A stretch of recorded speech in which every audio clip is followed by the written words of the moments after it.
Hi everyone, I'm Andy, the vintage filmmaker. I'm a vintage enthusiast and I'm passionate about film. And I don't know about you, but I'd like to see a little more vintage in our movies. So right now I'm on a journey to bring an old movie camera back to life. And where we last left off, I talked about how I acquired the movie camera and a little bit of the history of Bell & Howell and where it came from. Today I'm going to delve into what it was like to actually run film through the camera.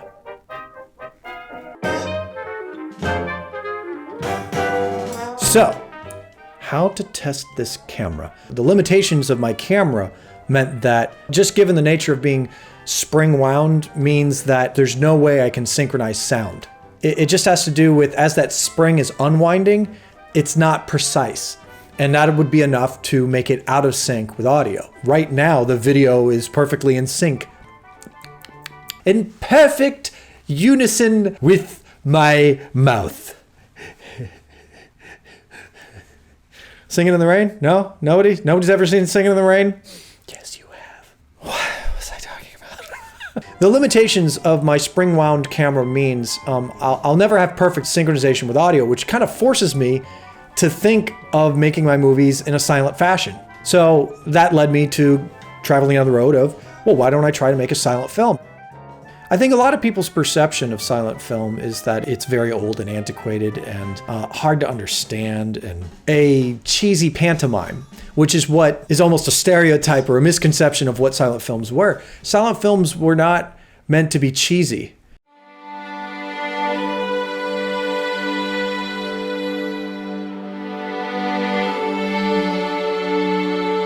As movie critics would pan the whole art form at the time. They didn't want to recognize it as an art form.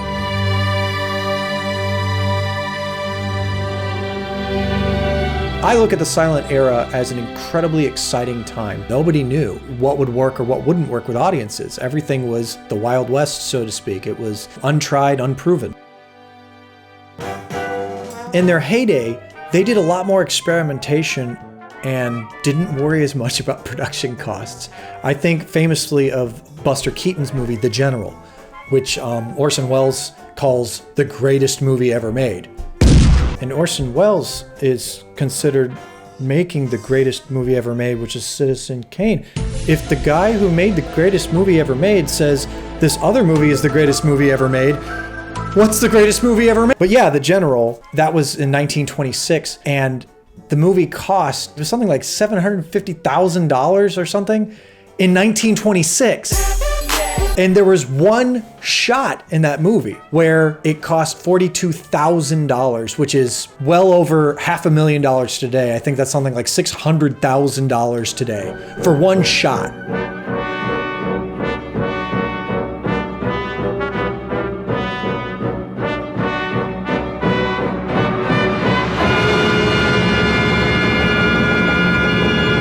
They can be appreciated today because they finally were able to take original negatives and scan them. And now we get basically what you would have seen back in the day projected onto a movie theater screen, as opposed to a real rough copy that would have been transferred to video, really low res video. So I think that has a lot to do with the stigma of why people don't like silent films, because they don't recognize them as quality material. They look at them as kind of low grade, and nothing could be further from the truth. I highly encourage you to pick up a couple of silent films. They're astounding work even today, and the entertainment value is timeless. So in preparing for the very first shot, a lot of questions were running through my mind. Stuff like, did I load the film in properly? Another huge thing was exposure. You know, as a filmmaker, you want to properly expose the film. If you overexpose an image, there's no way to bring those brights down. When the diaphragm aperture is correct for the amount of light admitted, the scene is properly exposed. If the diaphragm is open too wide, the film becomes overexposed and is too light. You overexpose things, you're not getting that information back. It's blown out. With that fear in mind, I tried to decide on underexposing.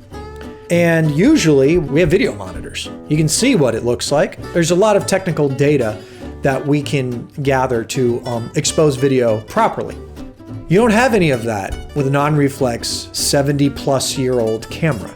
In order to do this in a somewhat scientific means, I thought to myself, well, if I put my digital camera side by side with my mechanical camera, that'll at least give me kind of a frame of reference. But that has a lot of challenges. The first of them being shutter speed.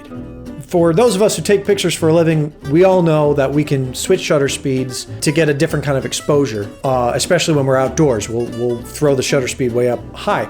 With this particular vintage movie camera, you can't change the shutter speed. You're stuck with it.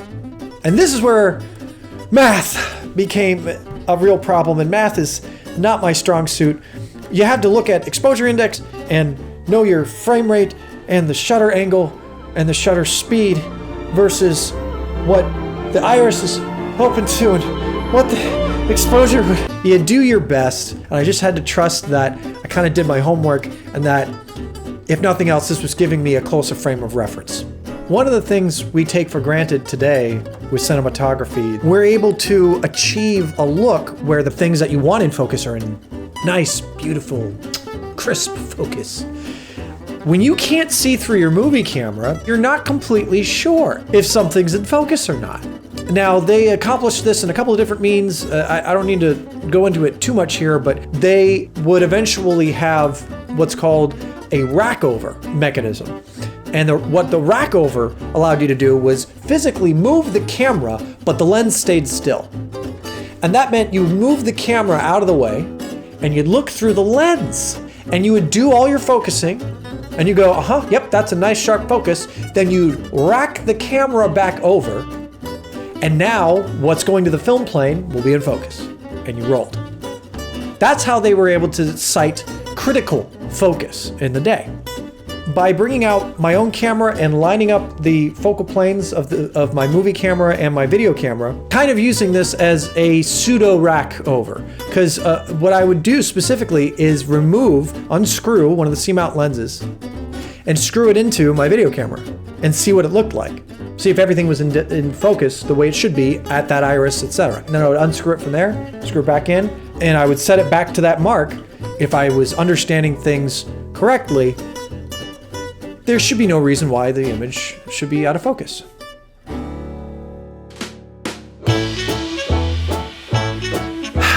So, I got out there. I went to a local park near me.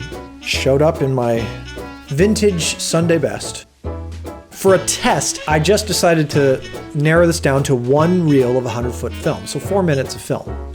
It's not a lot, but 4 minutes should be plenty to test if this thing is working.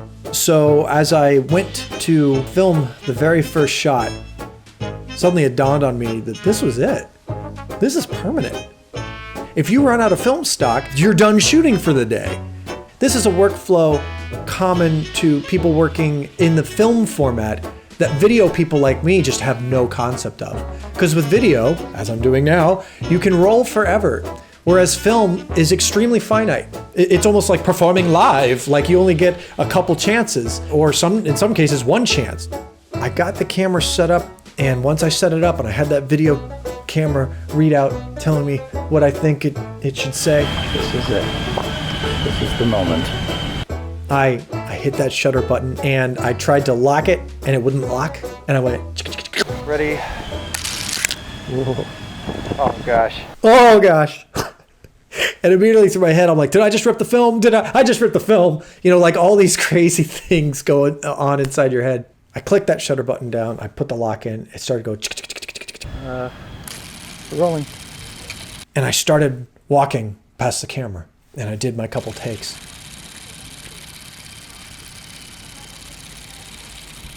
And then immediately the panic took over of, okay, stop filming. Stop rolling. And I ran back to the camera and tried to unlock it. No, it wouldn't unlock. And I was like, well, please stop filming. And it stopped. And I went, okay. I didn't have to worry too much because a spring-wound camera cannot burn through all of your film if you let it go. That spring only has enough energy in it to run through about 30 seconds of film. But how do you know how much film you've shot? It's inside the camera. You can't just open it up and check on it. Well, thankfully, Bill and Hal thought of that too, and there's a simple little mechanical dial at the top. You set that little rosette dial to 0, and it ticks over and counts how much film, approximately, you've shot until it gets to 100. I think I've got that right. Might be backwards.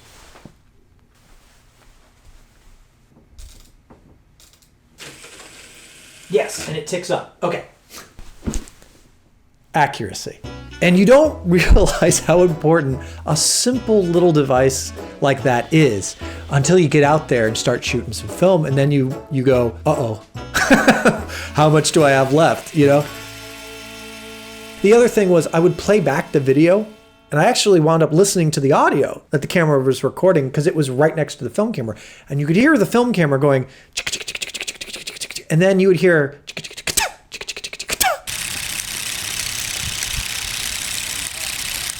and I went, oh no, what does that mean? So, I'm not sure about this.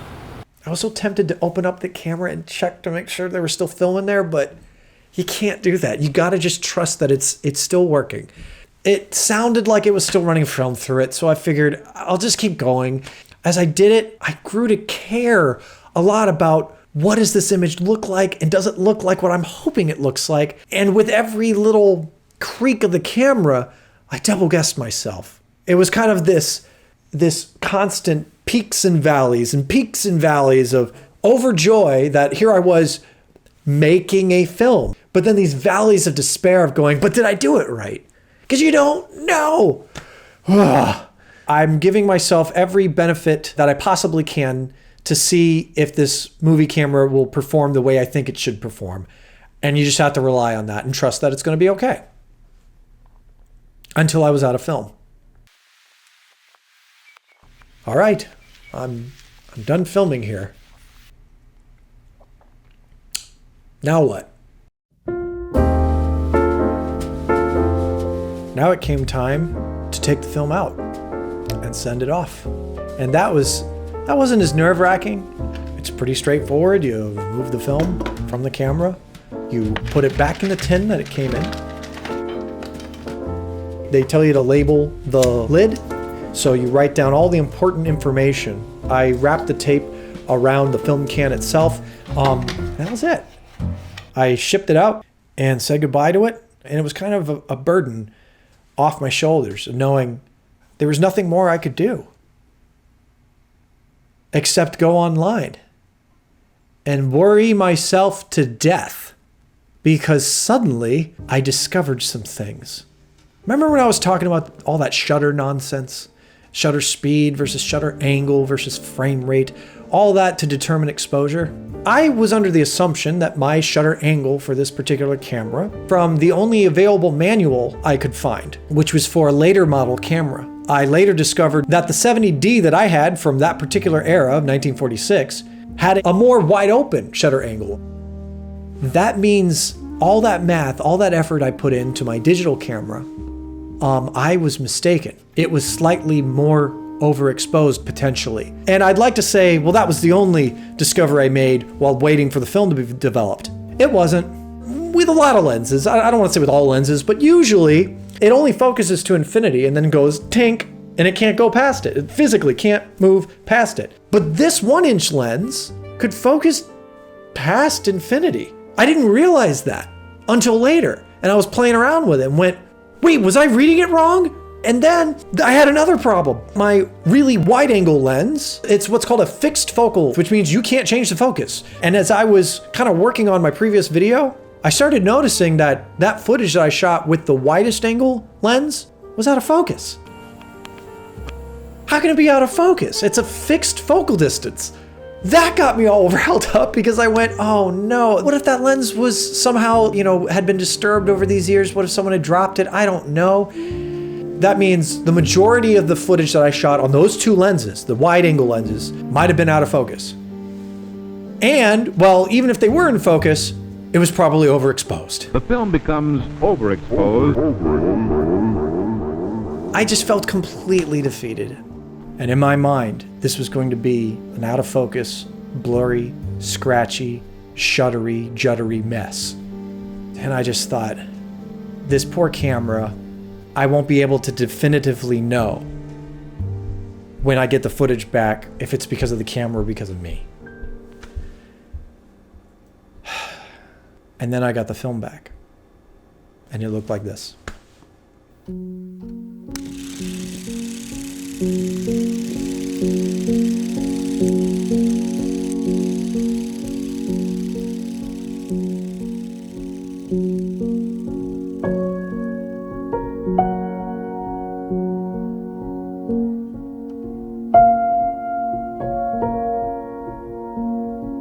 I was astounded.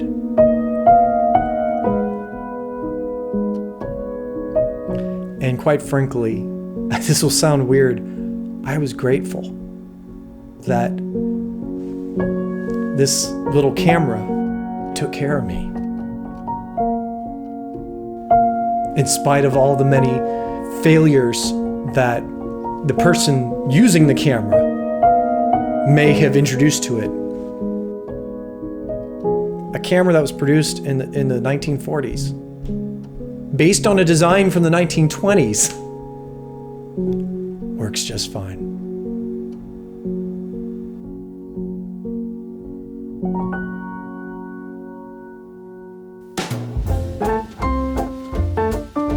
To say that I was overjoyed with the results would be an understatement. Now I'd wish I'd shot more. Is it perfect by modern standards? No, certainly not. But is it extreme quality for what it is? Yeah, it looks like a movie. It is a movie. Well, I mean, not yet. I have to cut it all together, but it's the beginnings of a movie. I hadn't anticipated that the film would turn out this well, but this has kicked me into high gear and inspired me to want to achieve more and push this camera further. Using the vintage lenses that I attached to my digital camera, I did finish shooting the movie. And I'll introduce you to the star of the picture. And I'll have more about that in my next video. This video is, that took a lot out of me. This whole experience just gave me a very, very small taste of maybe what it was like to shoot film back then. If you like this sort of thing and you'd like to hear more delightful stories about vintage filmmaking and the Hollywood history that it's based on, I invite you to sign up for my newsletter. I don't just make fun vintage movies, I also like to write a lot about those vintage experiences and what it's like to try to live a little bit of this history. In doing these kinds of projects, I inevitably research and learn a heck of a lot more than I did before I started the project. So that means inevitably there's a lot of material I've left out of these videos that's just on the cutting room floor. So if you're interested in these kinds of stories and you want to subscribe to my newsletter, head to thevintagefilmmaker.com, sign up today.